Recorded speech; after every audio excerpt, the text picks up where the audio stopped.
What's going on, guys, and welcome back to the Baseball Rundown with Coach Razz. I'm Ryan Lombardi alongside Coach Razz. And, Coach, you guys go 1-2 this weekend against George Mason. A very good George Mason team. They're atop the A-10 right now. Let's talk about it, and we'll go game by game. Friday, that was not the game we were hoping for. No, I think, which was kind of the case Friday and Saturday, we just didn't get a good start on the mound. And, when you get down early by a lot, it makes the game tough to kind of keep close and stay competitive. And it just, was frustrating to get kind of taken out of the game early. Yeah, it was an early, they put up a 10 spot in the fourth inning. It just seemed like a fourth inning that was just never ending. And it wasn't even like they were smoking the ball or anything. It was little choppers that got over the third baseman's head or ground balls up the middle. It just felt like it was just one of those games that just could not go your way. Yeah, and I kind of said it to the team after the game. When you combine bad luck with bad baseball, 21 runs happens. It's not a recipe for success. In general, like it's as complicated as the game seems to be sometimes. It's, in a sense, it's not that complicated, right? Like, if you throw strikes and you make plays and you put the ball in play, good things happen. If you don't do one of those things, the game can get away from you at this level pretty quickly. But yeah, we got some bad breaks, some bad bounces. That stuff's going to happen. It's still no reason to give up 10 runs in one inning, though. And then Saturday, you guys do get some offense going late, but still fall 14-5 in that one.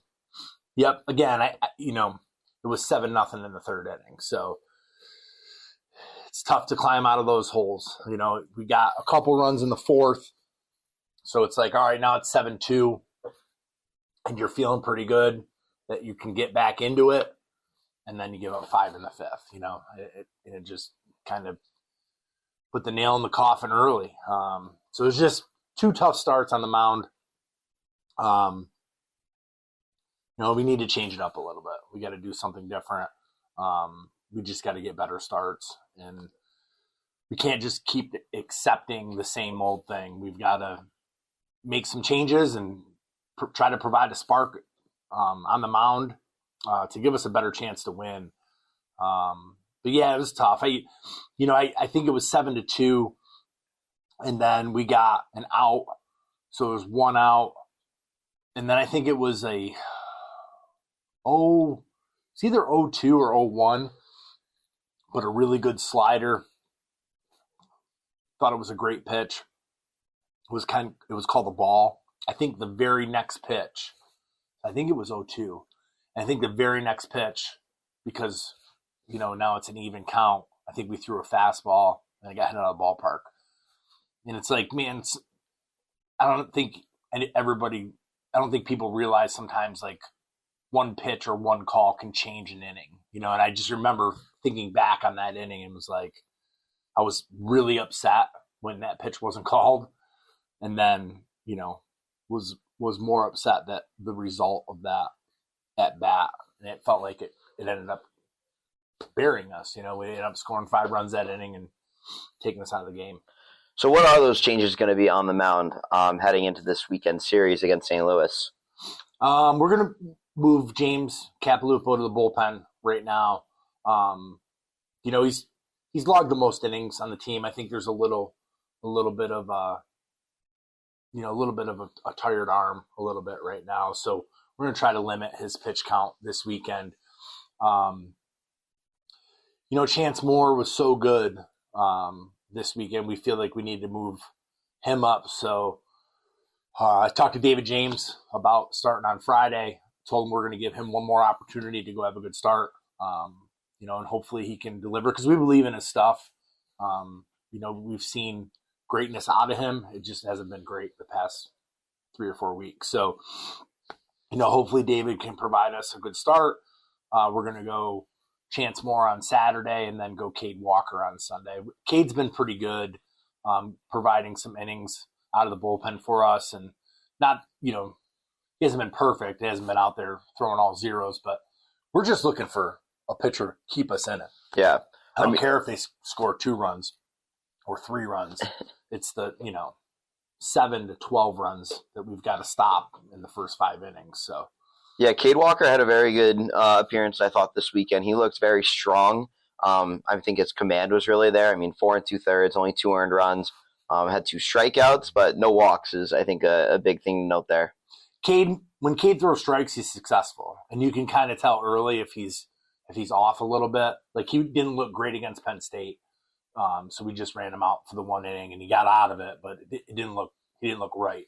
But when he's pounding the zone, he's very tough to hit because his ball moves a lot. So, he's a senior. He's got to step up for us. He's got to go out there and provide a spark. And, lefties in a game 3 can be tough sometimes. So, we're just trying to feed a hot hand, and, we'll give Cade an opportunity. Was there an adjustment from Friday to Saturday with maybe pitch calling, approach on the mound, and trying to deliver there? Not really.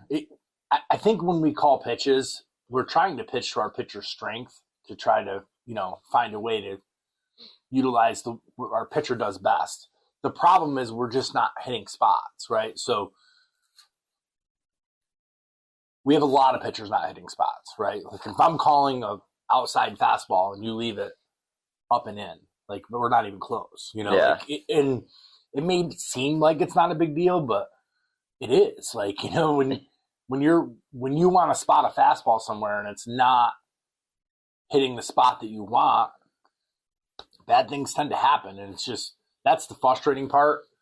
And that's why I was happy to see Chance do what he did on Sunday, because it was like everything I was calling, he was, hitting those spots. And with pitchers not hitting spots, is that something, it's like maybe going back to the basics in practice and just working on command and hitting targets and that kind of thing? The toughest part about coaching baseball is teaching control, because it's very tough to teach.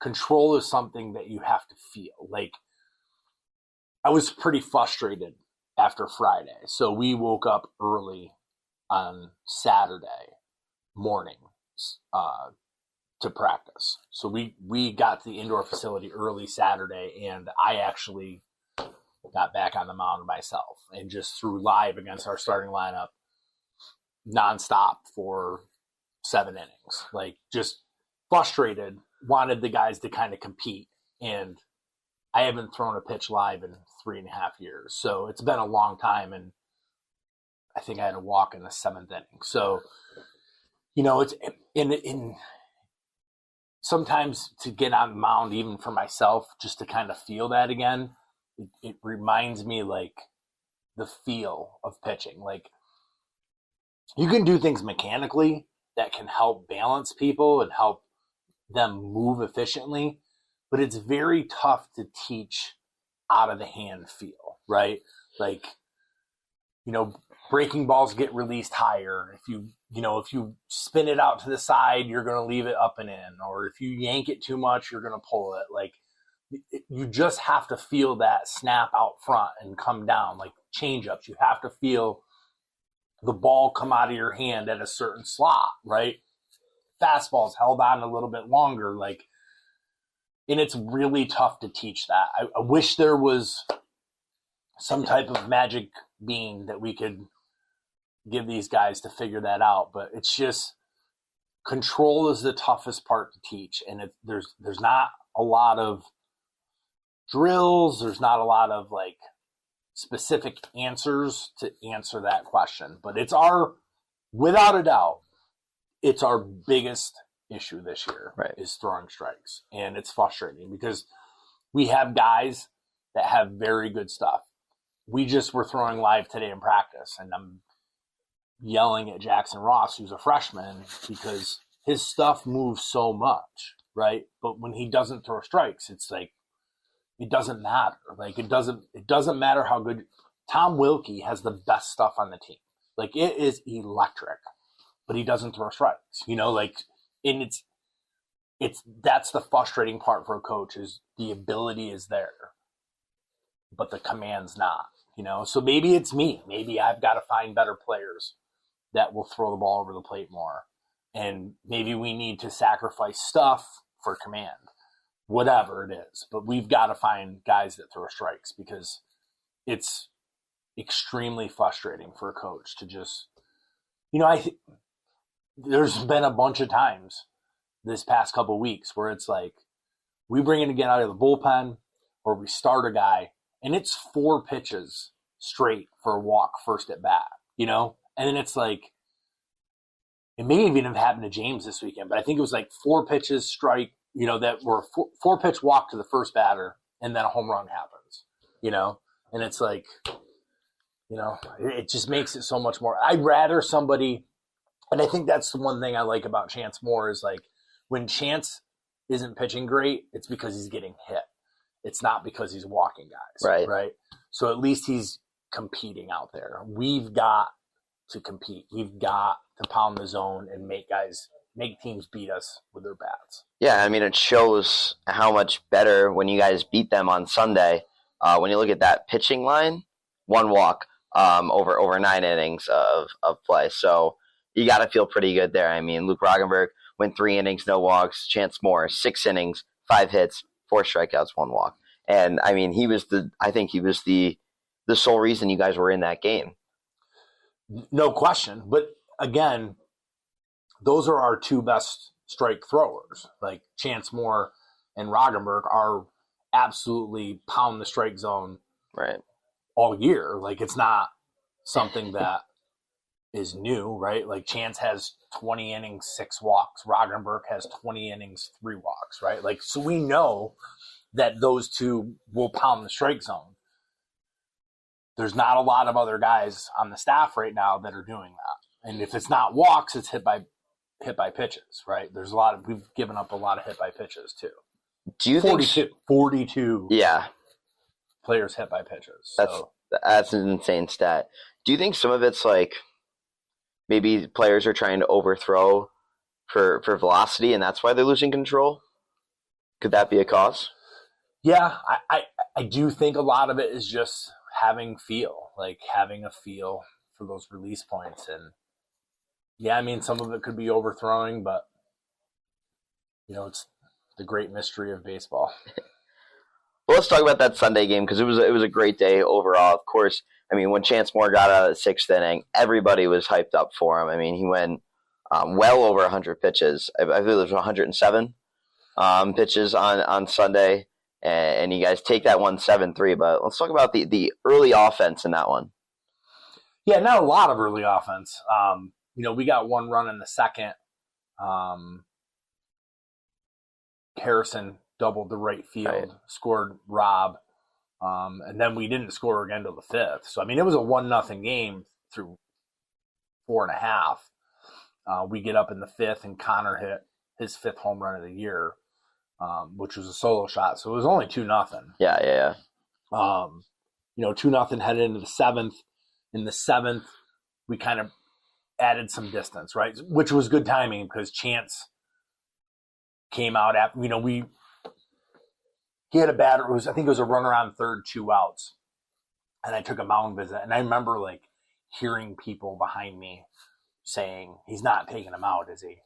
I was calling that game. And actually I meant to ask you about that when I walked in today. When you went out to that mound visit, my initial reaction, I was like, there is no way Coach Razz will pull him right now. Yeah. No, it was more to go out there and tell him that, first of all, it was obviously to check, make sure that he was feeling okay, which we felt good about that. But then just to let him know, this is your guy. There's 2 outs. This is your last batter. You got to go get this guy, get it done, fire him up a little bit. He gave me a little fist bump, so he was pretty fired up.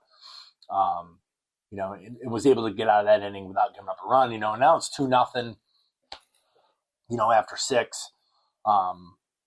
So it's still a tight game. And Roggs comes in the game in the 7th, gives us a good clean 7th inning. And then we were able to tack on 4 runs, which was great. Now it's you're feeling a lot better about it being 6-0. Yeah, I mean, that inning alone was just really good. Hedman Street leadoff double. You guys were able to get Jace Tharnish in the game for the first time over the weekend, and he was able to pinch run. And then I believe it was a walk. I forget who was up next. Yep. Genovese walked, mm-hmm. and then he flipped the lineup card over. You got first and second for Vercoloni. Obviously, nobody out. You got to lay down a bunt with 2, 3, 4 coming up, and he's able to beat out the bunt with his great speed. So bases loaded for Holcraft. You have to be feeling good about that. Yeah, for sure. It was, ideally you're trying to get second and third with 1 out, so we can at least add a run or two, so it's not just 2-0. But I think that's what happens. You put pressure on teams in a close game and see how they react. And Connor laid a great bunt down. I don't think it really would have mattered. It was a perfect bunt. So, when you've got bases loaded and no outs, you're hoping that you can cash in and score a few runs. And Chris was able to get a big base hit up the middle to score a couple. And then we were able to kind of get the conventional, sacrifice to get the third run in. Marshall grounded out, but scored a run. So it was good to kind of set that up. Was there a message to any of those guys going up to bat in a 2-0 game? You need insurance on. What was that message going into the bottom half of the 7th inning that kind of got that rally started? No message. There's no secret. I mean, that's the other thing too. They know, they know why. When we lose, they know why we're losing, right? Yeah. So it's not like it's a big mystery of what's going on. And, it's a close game. You just got to let them play and, hopefully get a chance to put a big inning together. And then they did. It's especially being undermanned. Yeah, Jace is battling a little bit of a wrist injury. So when Hedman Street got on, we wanted to put Jace out there defensively because it doesn't bother him at all defensively. So we get him out there to pinch run because we're thinking, no outs, runner on second, base hit, Jace can score on that thing. So, it was great to get him in there to kind of have the ability to run and score in that situation. We ended up, scoring multiple runs, but then he ends up going out there as a defensive replacement and then ends up having an at bat, which I didn't really want to happen. Yeah, he initially tried to bunt, yeah, and then just singled anyways and continued his great success. Yeah, and I think that just kind of speaks to how important Jace is to our team too. Kid had 1 at bat and he got a base hit, stolen base, run scored. It's tough. It's tough not being at full strength and missing some of our top players. Yeah, and I think that we felt that on Friday and Saturday. We've got to get healthy. We've got to get some of these guys back. And I think it's looking better for this weekend. I think Jace will be back for sure. Gunning's going to be a game time decision. And, Gabe Watts looks like he might be able to help us again this weekend. So yeah, he was my next. I was wondering about Gabe Watts if his timetable. He's close. Okay. He's close. So he threw a light bullpen today. Felt pretty good. So, I don't think we'll get a lot of innings out of him, but can we get 1, maybe 2? It's realistic for him. With the bullpen, Alex Barger came in relief. Obviously, the game was kind of already out of hand. I think it was you guys were down 12 at the point Barger came in. What'd you like from him? I think control has been an issue for him this year, and he only walked 1 over 2 1/3. I thought his control was a lot better on Friday. Yep, Alex, for sure. The big problem with Alex has been walks so far this year. So he threw some strikes and had some success. So got to try to piggyback that and see if we can get. Overall this year, I think it's been tough for him considering some of the success that he had as a freshman. I think we were all expecting a bigger year from him. Just hasn't worked out that way because of the control piece. But it was good to see him throw strikes.